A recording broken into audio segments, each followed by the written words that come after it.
How Czech sounds to a non-Czech speaker. Ever wondered how your language sounds to someone who doesn't speak it? Well, let's listen.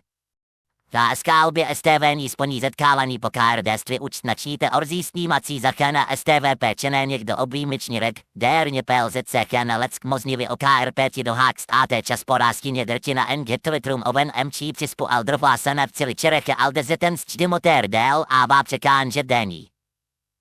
Naber sitkáčet měl zeten mi péníkyč nestatěkej perý v roge časnič vopéšťa skástígr odlivonek pročeky. Yes, I know it sounds nothing like the actual language. My channel is called Language Gibberish after all.